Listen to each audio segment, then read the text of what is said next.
ત્યારે ગોવર્ધનની પૂજા, ગોવર્ધન પર્વતની પૂજા એ સાક્ષાત પ્રકૃતિ અને પર્યાવરણની પૂજા છે એવું દ્વારકા નરેશ, દ્વારકાધીશ ભગવાન કૃષ્ણએ સમજાવી દીધો, આ જગતને સંદેશો આપી દીધો. ત્યારે દ્વારકા નગરી કૃષ્ણને અતિ પ્રિય નગરી છે, કૃષ્ણ નગરી છે.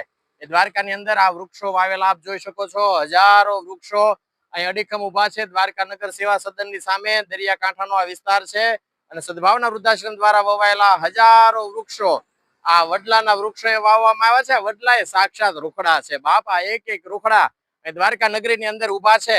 અને ત્યારે તમે જોઈ શકો છો એ રીતે તાલુકા સેવા સદનની સામેનો રોડ અને અહીં વાવાયેલા હજારો વૃક્ષો, એ વૃક્ષોનું જતન અને માવજત સદભાવના વૃદ્ધાશ્રમ દ્વારા કરવામાં આવે છે. સંપૂર્ણ ઉછેર સાથેની જવાબદારી સાથે વૃક્ષારોપણ કરીએ છીએ. ત્યારે ભારતભરમાં દરેક શહેર હરિયાળા બને, દરેક તીર્થસ્થાન હરિયાળા બને, દરેક રસ્તાઓ હરિયાળા બને, આ દેશના દરેક ગામડાઓ હરિયાળા બને, એના માટે સદભાવના વૃદ્ધાશ્રમ તત્પર છે.